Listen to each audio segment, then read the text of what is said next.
Before we start introductions, please leave your questions to the end of the seminar. And if you don't want to ask questions live, you can use the chat box on the side. So we'll get those questions to both Kim and Greg at the end. Other than that, I think we're ready to go. So this is week 4 of the seminar series. Let me just check something here. The 2 presenters today are from the U.S. Virgin Islands at the University of U.S. Virgin Islands University in St. Thomas. The title of their talk today is Reducing Reliance on Non-Renewable Energy in the Caribbean. Just a quick background about our 2 speakers. First, one of our speakers is Dr. Gregory Guannel. Greg is the director of the Green Caribbean Center at the University of Virgin Islands. Just a quick background, the mission of the CGTC, so the Green Caribbean Center, is to enhance the social and economical transformation of the U.S. Virgin Islands by teaching, developing, and helping implement the use of green technologies, renewable energy, green infrastructure, and recycling and composting. So a wee bit of background about Greg. And then Dr. Kim Waddell is also a professor at the same university. Kim is a director for the Virgin Islands established program for stimulating competitive research. This is a VI EPSCoR project. 14-year-old National Science Foundation supported research capacity building program based at the University of the Virgin Islands. He is also the project lead for FEMA-funded hazard mitigation and resiliency plan for the resilience plan update for the U.S. So this is a bit of background about our speakers. You don't need to hear me anymore, but I did have the honor of meeting both of these speakers, professors at a recent workshop in Barbados. So it's my pleasure to hear you talk about some of these non-renewable energy strategies in the Caribbean. Thank you. Well, thank you, Aaron and Chris, for putting on this seminar series. We're excited to be here today. As you mentioned, Aaron, we are based in the U.S. Virgin Islands at the University of the Virgin Islands, and I'll ask Greg to share a screen so we can get started on our presentation. All right, so yeah, as Aaron mentioned, we are talking about reducing reliance on non-renewable sources of energy in the Caribbean, specifically focusing on the USVI. Next slide, please. So I'll provide a bit of a setting and background overview, and then because of Greg's background in energy and green technology, he'll transition into the energy sector. Next slide, please. Just sorry to interrupt. There's some background noise from some folks. If it's possible to mute. Yes, could everyone please put their system on mute? I'll see if I can mute him here. Chris, you can hover right over and do a full mute.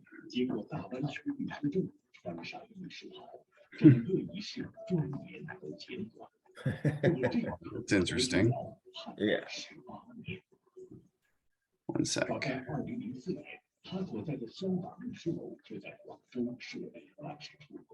I'm trying. Yeah, no, I understand. No worries.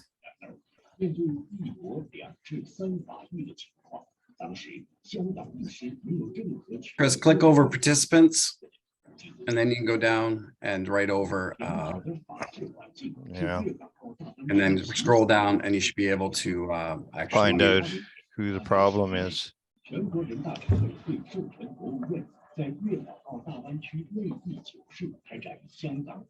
Jia Chao Yu. Oh, yeah, I see. Okay. Okay, done. Thank you. That's better. So, as I mentioned, I will set the stage with sort of a background assessment of the Virgin Islands, and then I'll transition to Greg, who will speak specifically to the energy sector and renewables. So next slide, please.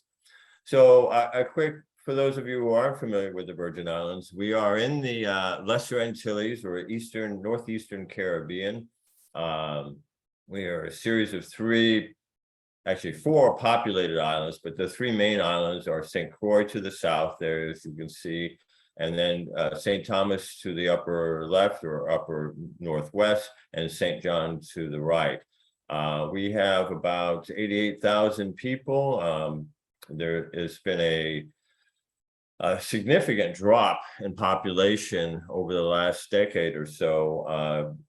We're not sure, but we think it's due to obviously the 2017 hurricanes. We had 2 Category 5 storms, Irma and Maria, that devastated most of the northeastern Caribbean, Puerto Rico, in 2017, and then followed by the pandemic. And because we are a tourism-based economy, a lot of folks between that and the recovery process really drove a lot of folks away from the island.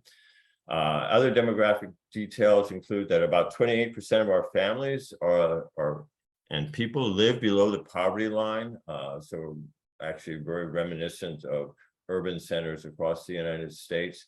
But here in the Caribbean, much like many of the islands, we rely on tourism as a major economic driver.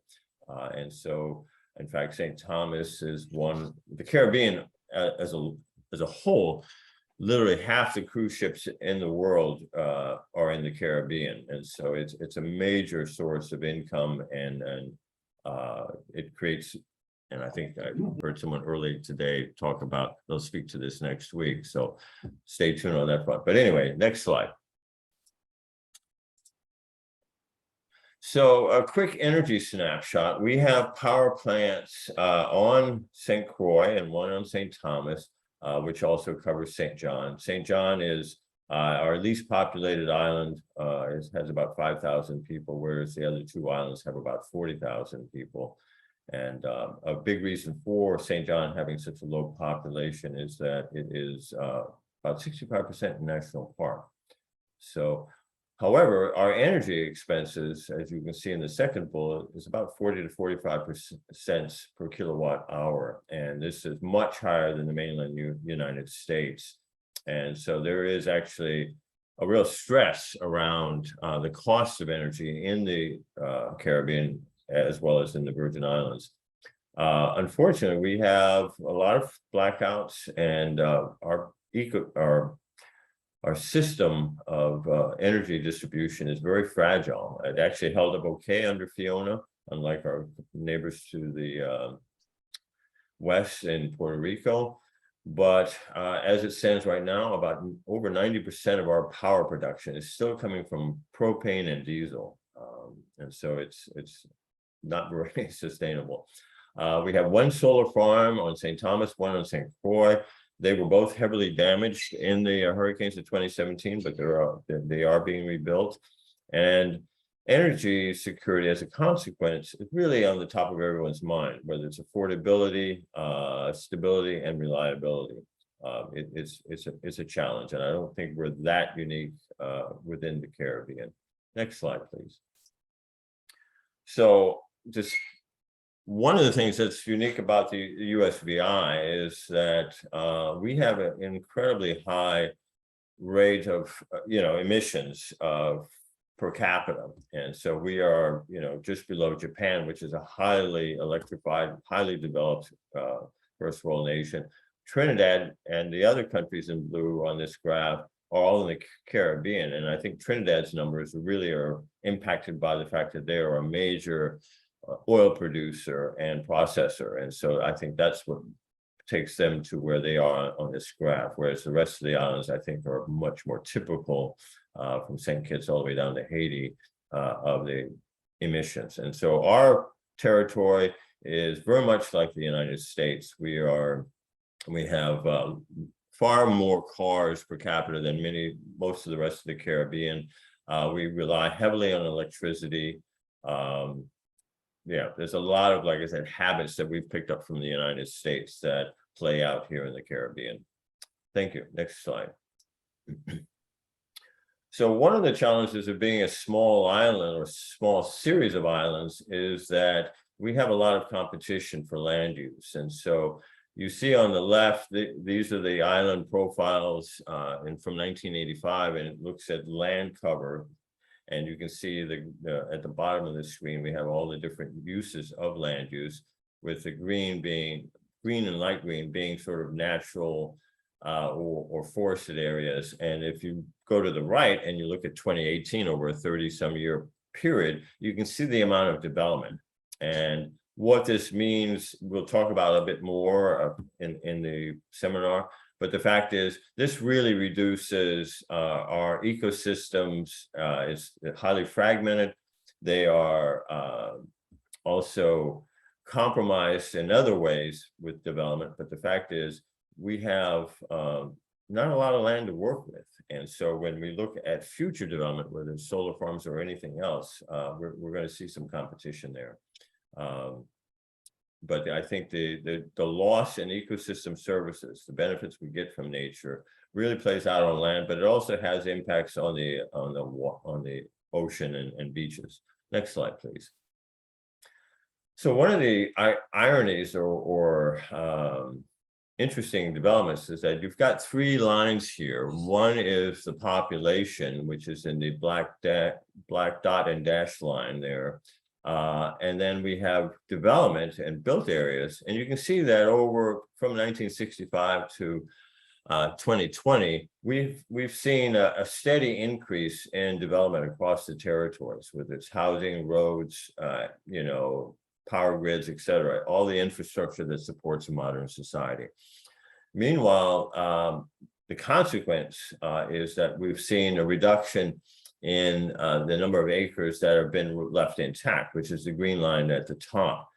Meanwhile, the population has gone up and down. And, I think in 2010, from 2010 to 2020, we've seen a significant 18% decrease, and we don't know where it's going necessarily, but the fact is, the population has dropped by 18%. The number and extent of roads in the Virgin Islands has increased by 68%. And on the island that Greg and I live on, St. Thomas, this is a 151% increase. Meanwhile, the number of buildings across the territory have doubled. The amount of critical infrastructure, everything from non-pipes or lines, has increased by 93%. So all this built environment comes at the expense of our natural systems. And, not only if you're an ecologist like I am, it's not just the shrinkage of areas, but it's the fragmentation of our natural spaces, forests and beaches and mangrove lagoons. That fragmentation really reduces the ability of these ecosystems to provide both to function, but also to provide the benefits that we're used to. So it's ironic that we've had this decrease in population, and yet we continue to build.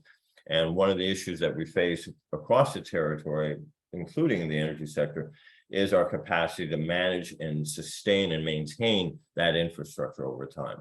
Next slide, please. So, as I've alluded to, development pressures and modernization really has taken a precedence over environmental stewardship.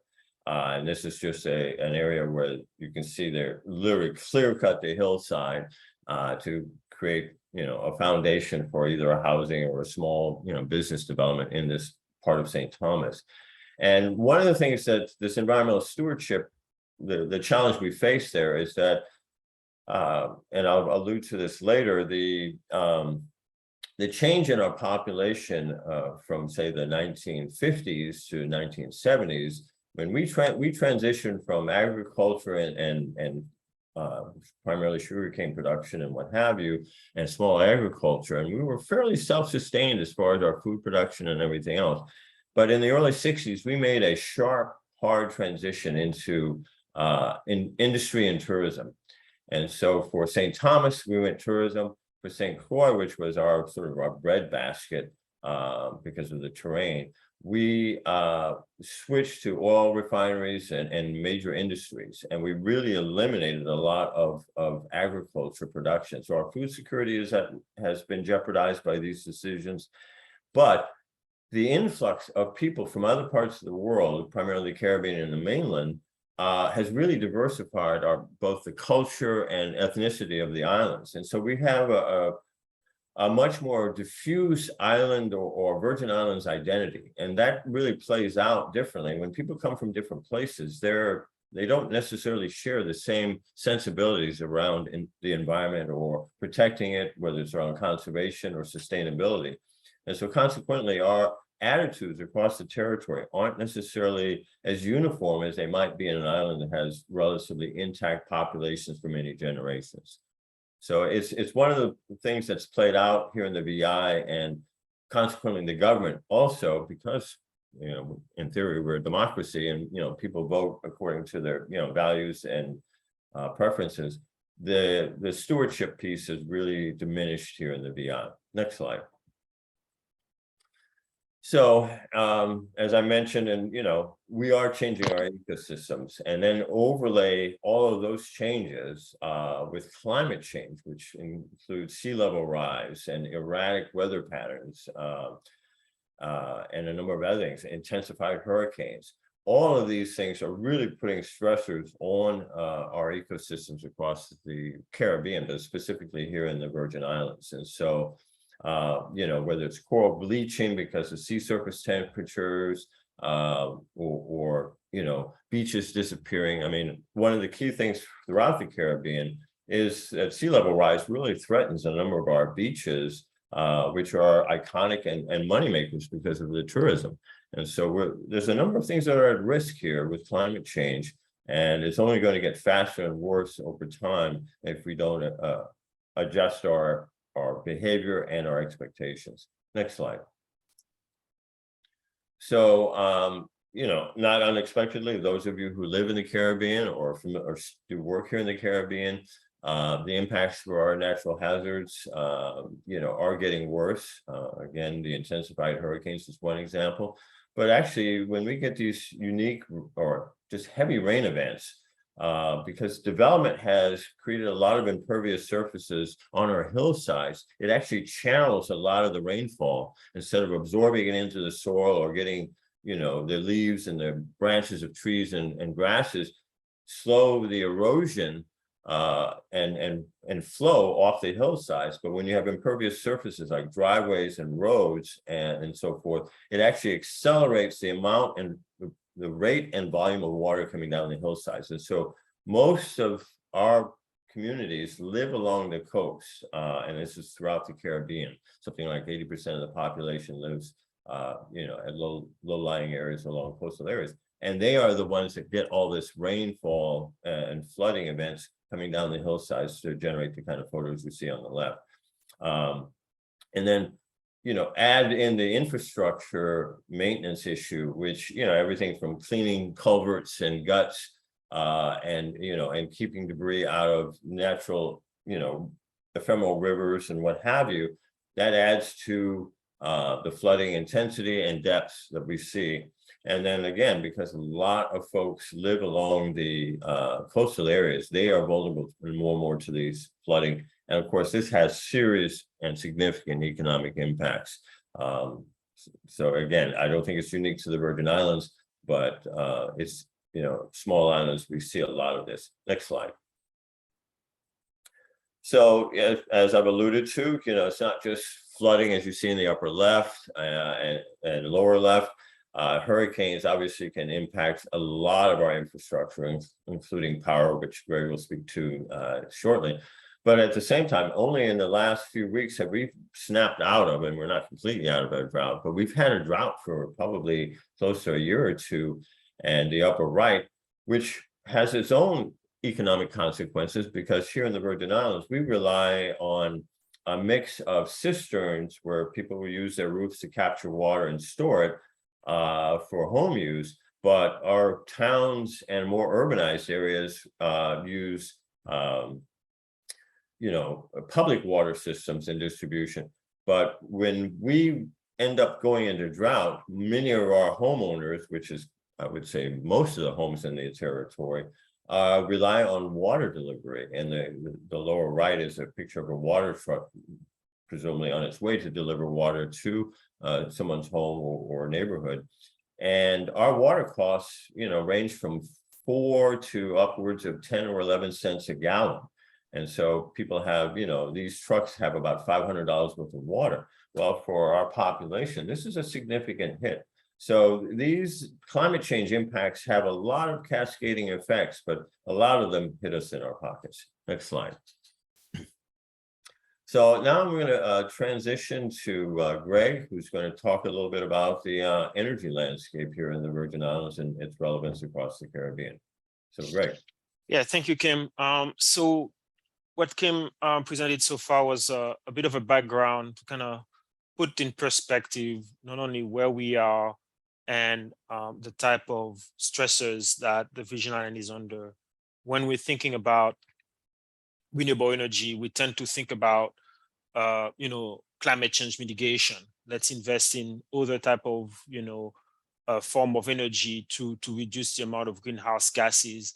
I think that it's important, what Kim was just presenting is important to keep in mind, because number one, as you saw, the Virgin Island is a big emitter per capita. In the grand scheme of things, we are probably 2 decimal points in terms of total emission contribution. But in terms of the way that we live and our lifestyle, we have a very much developed world lifestyle, which means that there's going to be a lot of tension, a lot of competition when we're thinking about switching to other types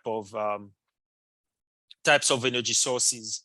As Kim said, we are vulnerable to and we are suffering from the impacts of climate change. But thinking about energy, it's more a question of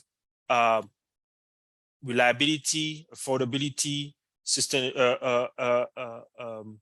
and the ability to get that power on a regular basis, as Kim mentioned, rather than thinking about emission. And that's a little bit of what I will follow up and continue on those next slide. So this here is a bit of a repeat of what Kim said, but presented in a different way. So on this figure on the right hand side, it's the amount of renewable energy sources compared to the total production. So blue is fossil fuel, orange is renewable, and as you can see, the USVI is very, very late to the game when it comes to investment in renewable energy, and compared to some of the islands. If we look at the emissions, so this is emissions. We just realized that we should have put a different color later on, but just ran out of time. The point of this slide is that this is the amount of energy production in orange, and in blue is the amount of emission. And what we see is that our energy production and emission took a hit after the 2017 hurricane came back. We are producing less than before. And the reason why we're producing less than before is because a lot of people invested in a solar system post-hurricane, or a lot of people just left the territory. So this is reflective in those numbers here. But the amount of emission also reduced, and that's because we did a switch to propane, but the emission is still fairly high. Yes, we don't use diesel as much, we use propane more, but our emissions are still very high. So we are lagging behind when it talks about, in terms of renewable energy adoption. And we're going to get to that in a second. And what Kim just presented, some of those concepts and ideas will come back, you will see. So one of the main reasons why we don't have a lot of renewable is because if we look at it, if we look at the policy, the history of the policy in the territory, we see that we are lacking a long-term vision for really sort of moving forward with more renewable energy. There was an energy office created in the 70s. Nearly 30 years later, there was some initiative to build renewable energy and set renewable energy targets, and that was not driven by local sort of decision maker. It was mostly a condition for receiving federal funding. And so there was some enforcement, and there was some initiative that were started after the Great Recession and the big stimulus that the Obama administration gave, but everything sort of slowed and stalled afterwards for nearly 10, 20 years. And it's only after the hurricane of the 2017, and again, a big infusion of cash from the federal government, that, you know, there's more and more activities in a territory, and we see more and more sort of investment. So the federal government is really the sort of motivator, and that motivation comes from the fact that they provide cash, but there is very little sort of initiatives that are done locally. So those are, you know, type of initiatives. There is some net energy metering where, you know, if you invest in solar, you know, you get some money back from the utility. There are, you know, but those, as you can see from the dates, are pretty recent, 2017, 2020, and they really don't touch a whole lot of the population, as we will see shortly. So this is a list of all the program and policies that were enacted in the territories. It can seem a lot, but if you look at some of the date, it's all from 2009. And as you know, since a lot of those are sponsored by the federal government, they all expired, 2013, 2011, 2012. And then, you know, as I was mentioned earlier, started again after the hurricane, you know, 2020 to present. This one started in 2021. You know, it's a plan, so it doesn't really have a date, but all the sort of initiatives like grants and programs and all that stuff, all of those sort of expired at some point. And that speaks to a few things that we will be touching upon in the rest of this presentation. So let's dig a little bit deeper into, you know, solar energy and adoption of energy in the territory. So this is some work that we've done, counting solar panels on roofs, and then mapping the location of those panels in the territory. And as you can see, you know, looking at this, we see that, yeah, there is a fair amount of solar in the territory, but mostly concentrated in some regions, right? And then there's large regions. St. John is a bit of an anomaly because a lot of it is a national park, but there are still some regions where we know people like live that really don't have any solar. So what we did was to sort of look at it in a different way. We said, let's look at the social vulnerability, where 4 is, you know, people that have a high social vulnerability, which is a function of, you know, amount of income, the quality of the housing, the quality of the transportation, etc., the number of disabled people in the house, etc. So 4 and dark red are, you know, high socially vulnerable area that we, and then 1 is low vulnerability that we can translate into, you know, higher socioeconomic classes.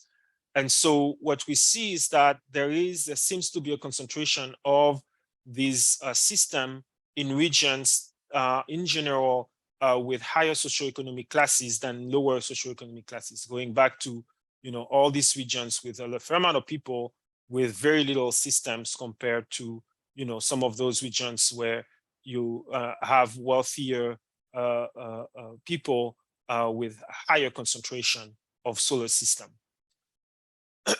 So if we look at numbers, we see that in the territory so far, you know, from a residential point of view, if we look at the whole USVI, approximately less than 6% of people of residents have adopted or installed a system, and this number is highest on St. John, and that's because a lot of St. John has, you know, a lot of millionaires and above type folks. It's a very wealthy island if we look at the composition of the residents. If we look at commercial, again, St. John, you know, installed a lot of solar, but, you know, overall low adoption rate. Hotels, same thing, higher adoption rate, more on St. John, but still relatively low. So we're talking about a very low adoption, and that, you know, is reflected by the fact that, you know, the initiatives that the government has done are quite limited in time, going back to some of the policies that I showed, but also, I mean, you still have a cost barrier. And so all those initial costs that you have to provide even if there are rebates, etc., make it that, you know, solar adoption is limited to a few people. This graph is another way of looking at the same question, but it provides a different type of insight. So one is the average home, the average value of buildings of a particular class. Everything that is below means that the average is below, that the value is below the average. Anything above one means that the value is higher than the average. And so what this figure shows is the average value of homes that have solar divided by the average value of homes in general. What we see is that in general, those who invested in solar system have a home value that is, you know, sometime, you know, as high as 80% above the average, 60% above the average for St. John, meaning not knowing the income, it seems that those that are most affluent invested into in those systems.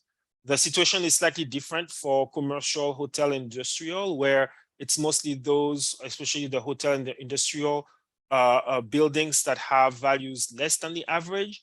And the reason that we think it's the case is because the very, very large hotel, the Westin, the Marriott, all of those very, very large hotel, they probably have invested in generator, diesel generator way back when they were built. Whereas the newer hotel, the smaller hotel have invested in solar to help reduce their costs. So, but the point is, if we look at, you know, the residential and the residents in general, it seems that, like we saw in the social vulnerability, mostly those who are affluent who invested in those systems.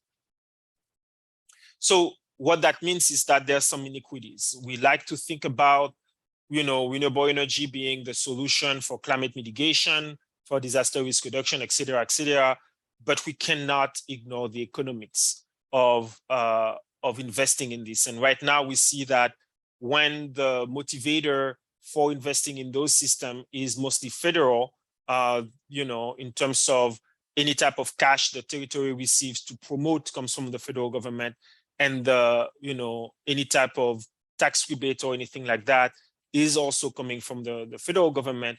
What it means is that those who can afford it do it, and then the other ones are left behind, and, you know, to be obvious, I would say, are left in the dark. So what, you know, we can say then is like, hey, why don't we invest in more solar farms? You know, that's the idea. Investing in large scale, utility scale systems that will help, you know, reduce its dependence on fossil fuel and potentially increase the resilience of the system if we have any type of trade dysfunction. So we computed this analysis looking at, you know, the slope. There are two main factors: the slope of the land. The steeper the land, the more complicated it is to build the foundation, and then the orientation of the land. North facing is not very good. West, east, average, south, best. So when we do all that for the territory, what we find is that, let me just show the map first. In white are regions that are off, that cannot be taken into account because there's residents on those in those regions. So anything that is white, there's basically buildings, so you cannot build large solar farms. Anything in blue is favorable land, meaning the slope and the orientation are good for, you know, to build in a way that, you know, will make the investment worth it. And then anything, you know, going to the dark red become less and less favorable, with the dark red being too steep or, you know, a very strong north orientation. Know that here we put on the slope has a 1.5 factor, whereas the orientation has a 1 factor, meaning we sort of biased the siting based on slope. We are close to the equator, so northern orientation is not ideal, but it's not as bad as if we were as north as in Canada. So, but the slope is extremely important because we have extremely steep terrain sometime 90 degrees, sort of basically cliffs. So what you see, just looking at those maps, is that there is some land on St. Croix, that's a large island on the south, but St. Thomas and St. John have a lot of unfavorable to undesirable type lands, where it's just, an extremely costly proposition to build solar farm. So when we think about then, changing our energy mix and adopting more renewable energy solution, from an engineering point of view, it becomes a very difficult endeavor. From an economic point of view, it becomes a very a tough proposition. And so what does it mean really to move toward more renewable in the territory? It means that potentially increasing more adoption by homes, especially on St. Thomas and St. John, which means figuring out ways to overcome some of the economic barriers. So this is a summary of, of what, you saw earlier, which is the fact that, St. Thomas and St. John have a lot of unfavorable to undesirable land. St. Croix has a lot of, favorable land. So there might be some hope there, but on St. Thomas and St. John, it's just, thinking about more, what can we do at the home level? I'm just looking at time. I'm not going to show all the slides that I have, but I'm going to show just a few of them. We embarked on a sort of visioning sort of exercise, looking at the energy future of the territory. So we conducted a bunch of focus group where we asked people, what does energy mean? What does the US Virgin Island energy sector could look like in 20, 30 years? A lot of, and this is a word cloud coming out of this effort: affordable, renewable, economic growth, innovation, localized.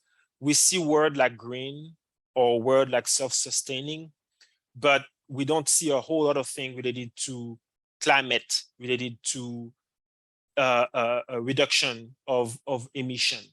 So what it means, having, sort of worked on this and talked to a lot of people, the insight is that it is really not about climate mitigation. It's really about having a affordable system that provide good quality energy all the time. That is really the motivation for the territory. And so we need to keep that in mind, because what that means is that some of the policies that are currently promoted are all about emission reduction, meaning they don't care who gets it as long as many people get it. But in the territory of the Virgin Islands, it needs to be flipped on its head, where this issue of energy security is the most important thing, despite the climate change, implication that Kim discussed, etc. So I'm gonna move quickly through things because I want to leave some time for question, and just move to the conclusion, which is that the territory is diversifying its energy sources finally, but that is because of large infusion of federal dollars from the states, and that has, we think, implication on the rate of adoption and who adopts and the overall resilience of the communities. The second is that small islands are small, and as Kim said, it's sometimes better to invest in building, especially on steep slope, building things that bring cash rather than large solar or wind that are sometimes more expensive to build than whatever savings we're going to get in terms of energy costs, because ultimately that's going to be the way that those projects are going to be discussed, how much they cost and how much do they reduce the high cost of energy that we currently have. So because small islands are small, the land use competition is hard and fierce. And, thinking about climate mitigation through diversifying of energy sources is not often the first thing that come, top of the mind of people. As a result, and that's sort of stepping back a little bit, when we think about managing natural resources or other asset, there needs more governance. We need to have more capacity, and we need to sort of rethink a little bit some of, how we balance, what we do to reduce emission, to protect, ecosystem, to try to mitigate against climate change versus the hard reality, economic and social reality of the places. So we'll stop here. I hope that was useful. There's more that we can say, but yeah, I hope that was useful and open for question. Thank you. That was a great talk. Any questions from anyone viewing the seminar? I have a question. I was a little surprised, actually, Greg, that you said that larger hotels really had not invested in solar energy or alternate sources of power, which surprised me a little bit because, of course, they would be, have the largest densities and numbers of tourists which are passing through. Do you think there are any policies that could be adopted that would increase the level of transitioning into renewable sources of energy in that sector? It's all about cash. It's all about, the cost of things. And I think, there can be a policy that mandates, solar for new construction of, hotels. The fact of the matter, though, is that building a hotel in a territory is a costly proposition because of just the cost of building large, buildings. We haven't seen part of the reason why there is I think a low adoption of renewable energy system in hotels is because there hasn't been any sort of major hotel development for at least 20 plus years. And so, like I said, I think that they invested very early on in sort of propane or diesel, mostly diesel generators. And, the return on investment was not worth it for them to switch.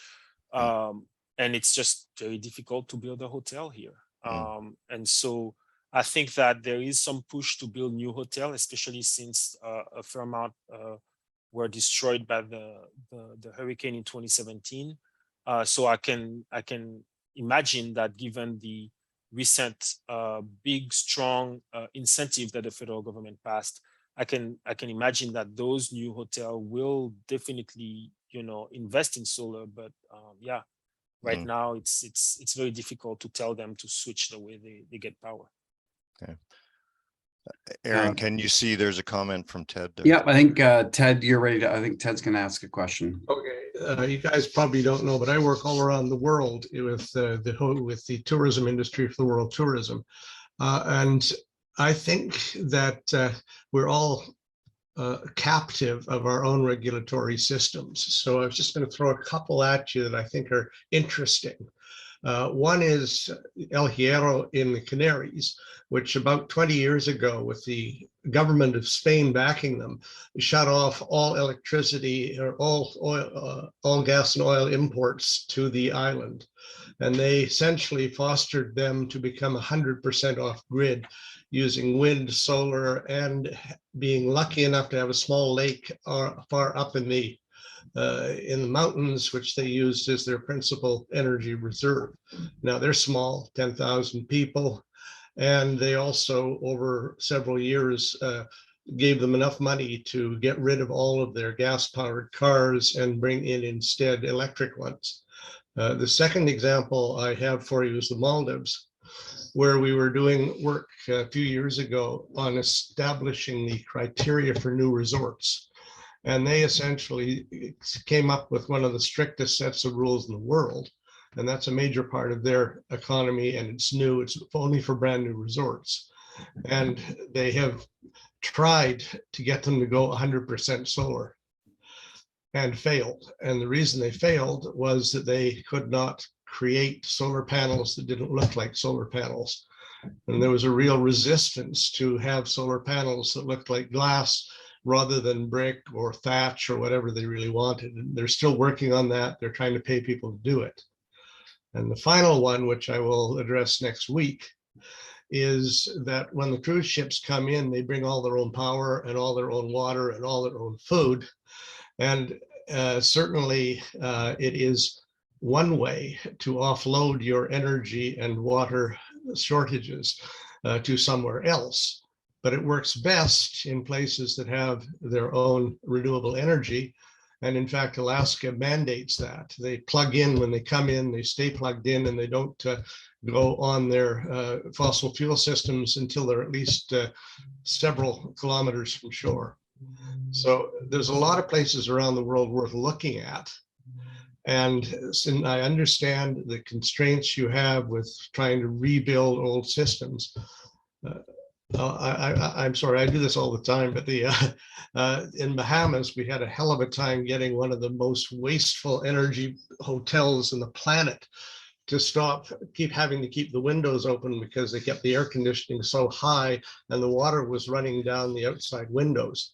And the only way I could keep my room anywhere near 80 degrees was having the air conditioning on and the windows open at the same time, because they just did not have an effective control system, which I think they are now fixing.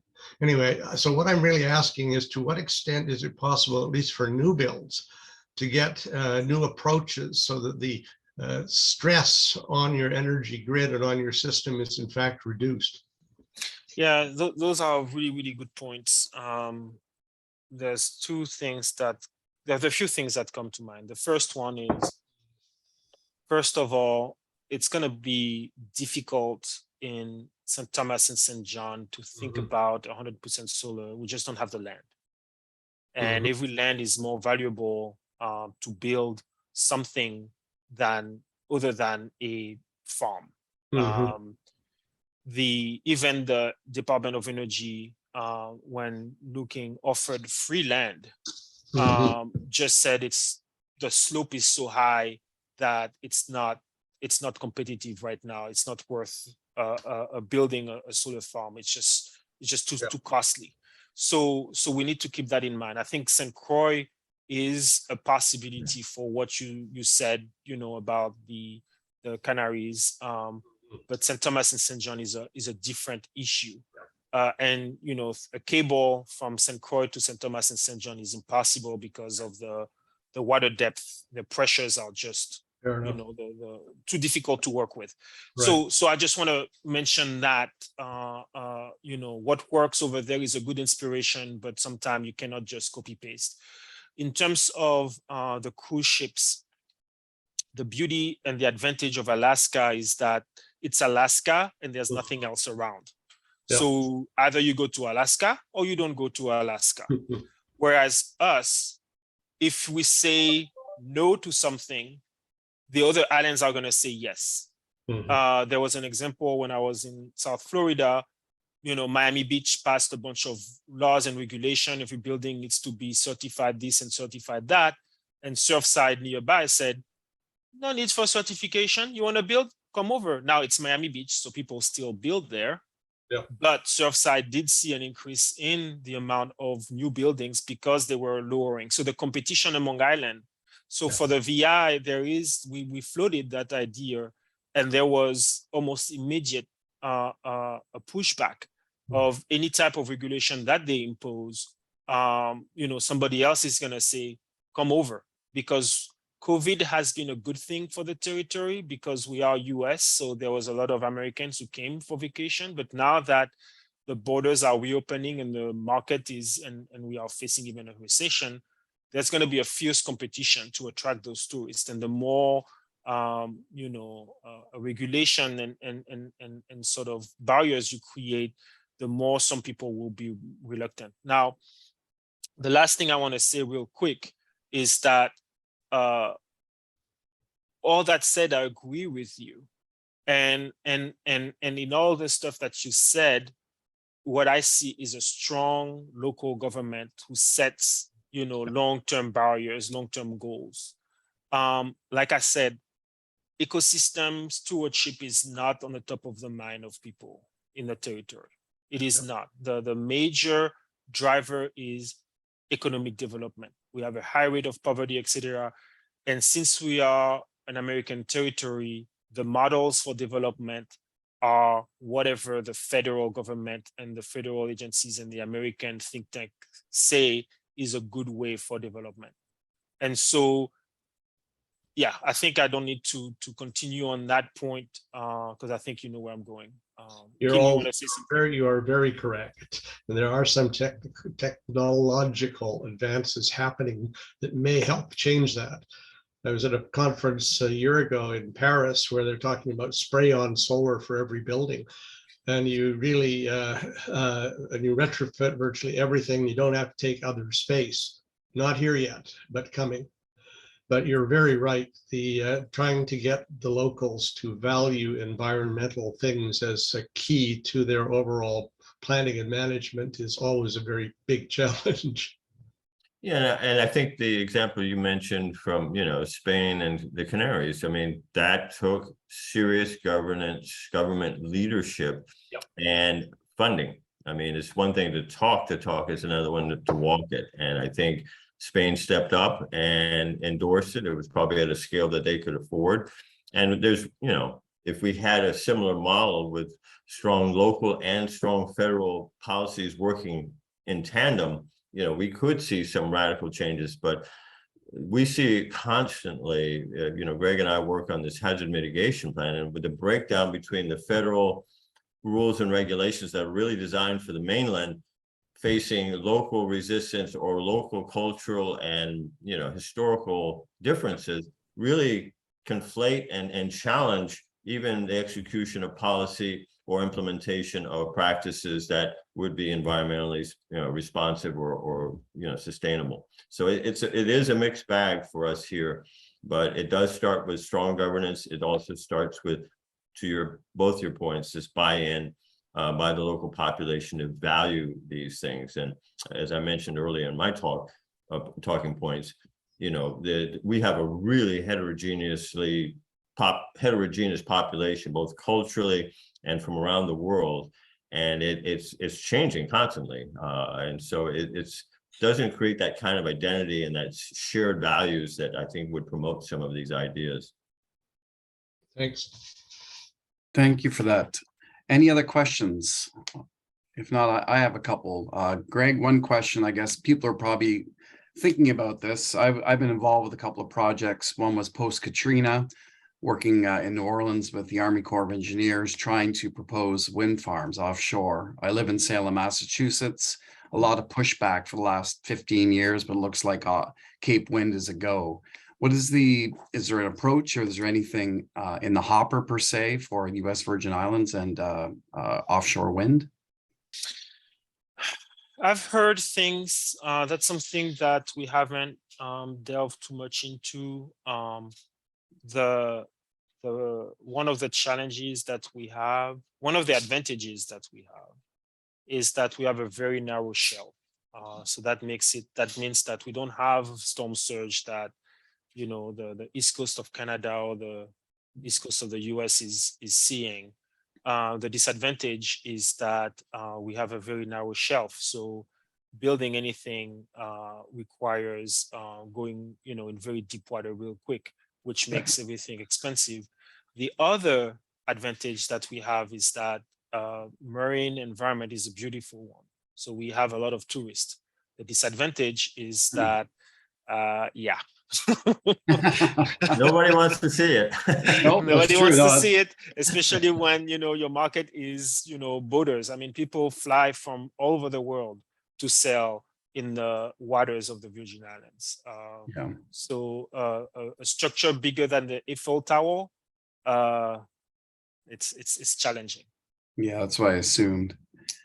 Another just quick thing, I was quite amazed on the siting for solar farms, how there's limited space. I've been to the islands, I can see the slope.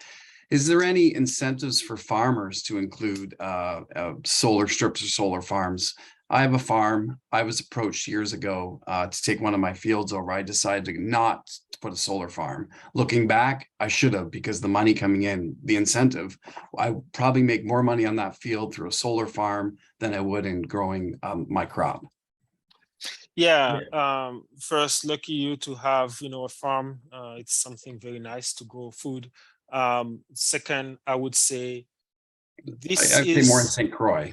yeah, exactly. That's exactly what I was about to say, which is this would probably going to be more feasible on St. Croix, because farming on St. Thomas, it requires serious CAFs.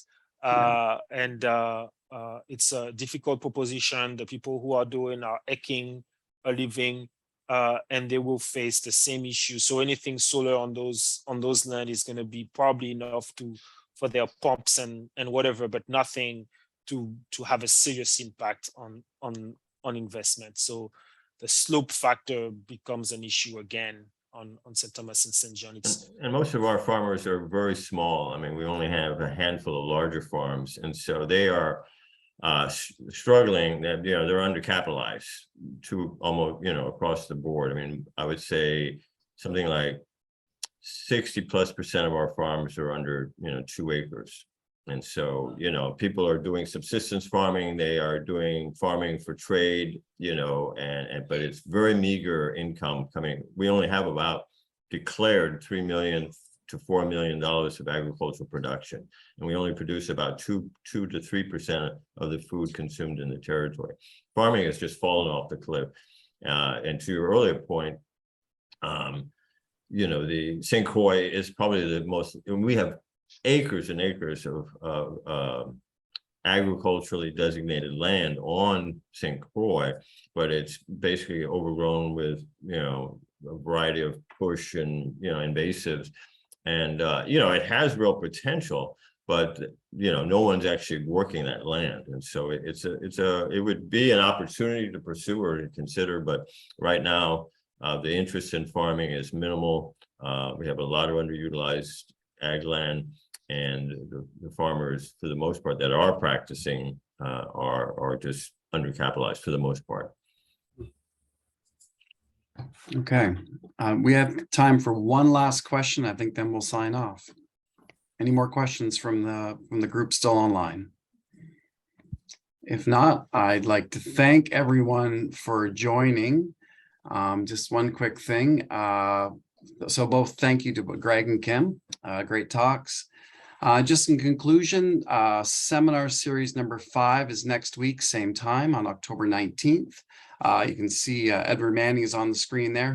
He will be presenting sustainable tourism in the Caribbean and SIDS globally. So I look forward to hearing your talk next week, and thank you to our speakers today. Well, thank you for the opportunity. Thank you. Have a wonderful day, everyone. Cheers. Greg, you want to stay on for a sec? Sure. Once everyone's off.